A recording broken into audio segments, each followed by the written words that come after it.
Dinar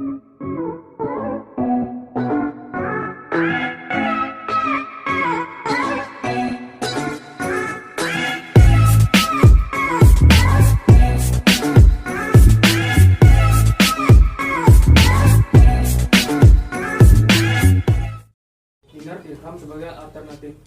Seperti yang kita tahu, mata uang dipakai di Indonesia adalah rupiah. Dalam sejarah rupiah sempat dalam keadaan paling terpuruk, yaitu pada masa transisi dari Orde Baru ke Reformasi. Namun beberapa tahun belakangan, kondisi rupiah bisa dibilang tidak dalam keadaan yang baik. Nilai tukar rupiah akan dolar Amerika yang dijadikan standar mata uang internasional cenderung fluktuatif, kadang menguat dan kadang melemah.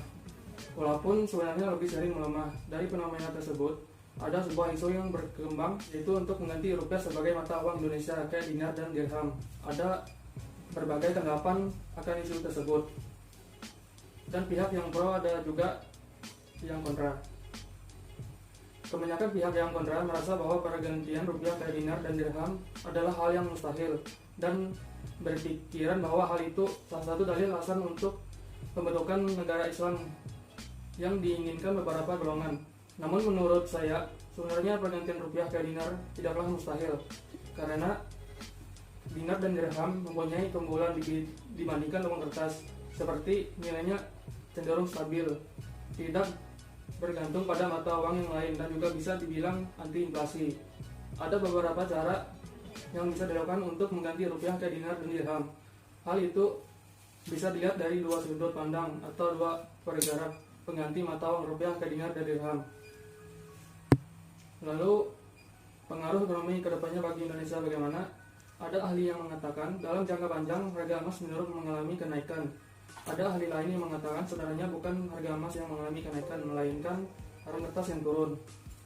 Penurunan nilai mata uang tersebut dikenal dengan istilah inflasi. Jadi jangan heran juga jika ada orang yang mengatakan rugi kalau nabung di bank karena nilainya terus turun. Permasalahan jika Indonesia memakai dinar dan dirham.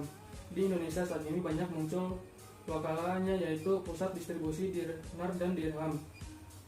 Salah satunya adalah Wakala Induk Nusantara yang merupakan pusat dinar dirham yang berfungsi sebagai pusat distribusi dinar emas Islam dan dirham sebagai perak Islam dengan sejumlah layanan seperti penitipan, payment system, clearing, hingga penukaran dengan mata uang rupiah atau logam emas dan perak. Menurut pengelola Wakala Induk Nusantara, ini merupakan cara terakhir.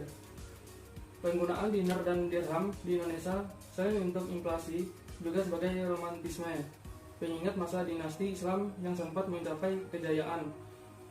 Saat itu pemerintah muslim menggunakan dinar dan dirham sebagai mata uang resmi mereka, dan terbukti bahan yang terbuat dari emas membuat nilai mata uang tersebut tidak hilang dimakan zaman. Ada beberapa pecahan dinar yang beredar. Keberadaan mata uang dinar, koin emas, dan dirham perak sebagian orang mungkin tidak hanya diketahui. Hal ini tentunya wajar.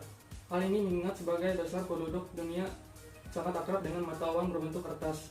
Padahal puluhan abad silam, bahkan sudah sebelum datangnya Islam, berbagai negara dan pemerintah di belahan dunia telah menggunakan mata uang koin dalam bentuk kepingan emas atau perak. Tidak diketahui secara pasti koin mana yang lebih dulu dipergunakan pada era sebelum Masehi, koin perak atau emas.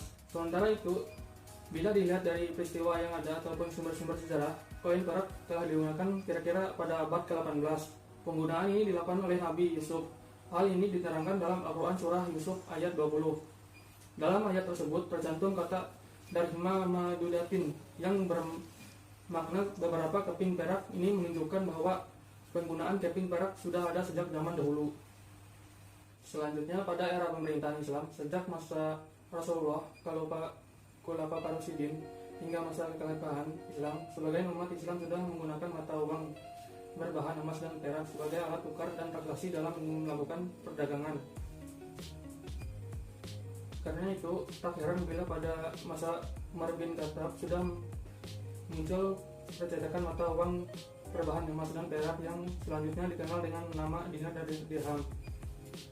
Beberapa uang dinar dan dirham ini makin berkembang hingga masa kekhalifahan Islam, seperti masa dinasti Umayyah, Abbasiyah, Fatimiyah, Ottoman, hingga ke daratan Andalusia. Standar atau harga nilai tukar dinar dan dirham jauh lebih tinggi dibandingkan mata uang lain yang bahan dasarnya bukan emas dan perak. Tingginya nilai konversi dinar dan dirham pada mata uang lain yang berbahan dasar bukan emas dan perak menunjukkan tingginya nilai jenis bahan yang terdapat pada dinar dan dirham. Artinya, mata uang apapun apabila bahan dasarnya bukan emas dan perak, nilainya lebih rendah. Kelebihan dinar yang pertama, terbatas dari bahayanya inflasi. Sebagian diketahui inflasi mengakibatkan atau lebih tepatnya mengakibatkan sebagai perekonomian dengan semakin turunnya nilai mata uang kertas. Lain halnya dengan dinar yang berbahan dasar emas, nilainya justru semakin lama semakin meningkat. Setidaknya tidak akan mengalami penyusutan nilai karena inflasi sebagaimana uang kertas. Yang kedua, mudah dicairkan. Berbeda dengan produk investasi seperti misalnya deposito yang baru bisa dicairkan setelah jangka waktu tertentu dan untuk nilai tertentu bagaimana kesepakatan, maka dinar memiliki kebaikan lebih dari itu. Anggap kamu memiliki 100 dinar dan hanya ingin melepaskan sebanyak 5 dinar, maka itu sangat mungkin dilakukan. Dinar memiliki likuiditas yang tinggi, artinya kemudahan untuk diperjualbelikan karena dinar dapat dengan mudah dibagi dan dijumlahkan. Yang ketiga, mudah dijual dan dibeli dibandingkan dengan perhiasan seperti emas, galang, atau cincin. Meski memiliki bahan dasar yang sama, yaitu emas, namun semua perhiasan tersebut agak sulit untuk ditukar atau dijual kembali, mengingat bentuk dan ukuran perhiasan yang bersifat personal. Hal ini tentu sangat berbeda dengan kepingan dinar yang memiliki bentuk sama. Kelebihan dirham yang pertama, berlaku di manapun meski ke sini makin negara yang membuka diri dengan mata uang dirham, dan tak hanya di kawasan Timur Tengah. Sebagai contoh, apabila kamu jalan-jalan ke Kanada atau Malaysia, cukup lihat apakah toko-toko tersebut menempel stiker menerima pembayaran berupa dirham, maka itu artinya dirham dapat digunakan di manapun. Sebagaimana diketahui, inflasi mengakibatkan atau lebih tepatnya mengacaukan sistem perekonomian dengan semakin turunnya nilai mata uang kertas. Lain halnya dengan dinar yang bertahan dasar emas. Yang kedua, nilai semakin naik. Nilai dari dinar disesuaikan dengan komoditi yang dibeli. Hal ini yang membuat nilai dinar akan terus merangkak naik. Lalu yang ketiga, terpengaruh inflasi. Nilai uang fluktuasinya dipengaruhi oleh inflasi, berbeda dengan nilai dari dirham yang tak terpengaruh inflasi. Diperlakukannya dinar dan dirham sebagai mata uang sama maknanya dengan menekan inflasi di suatu negara. Lalu, keuntungan memakai dinar dirham sejak diperkenalkan kembali ke Shahmar Fadillah.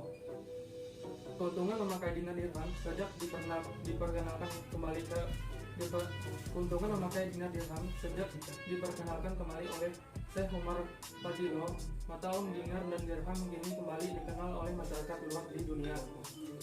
Namun, apakah mata uang tersebut bisa menggeser dominasi keberadaan mata uang kertas yang ada sekarang ini? Menurut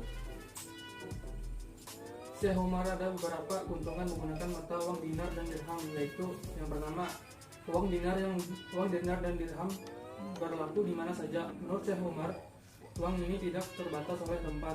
Kemanapun seorang pergi ke luar negeri, mereka tidak perlu menukarkan uang. Yang kedua, tidak seperti mata uang biasa. Dinar ini nilainya akan terus merangkak naik. Nilai dari dinar akan disesuaikan dengan komoditi yang dibeli. Yang ketiga, dengan diberlakukannya uang dinar dan dirham, inflasi di suatu negara menjadi nol. Menurutnya, pemberlakuan dari uang ini sudah sangat penting sekali kalau masyarakat sudah tidak mau dirampok dengan adanya inflasi yang disebabkan karena beredarnya mata uang kertas.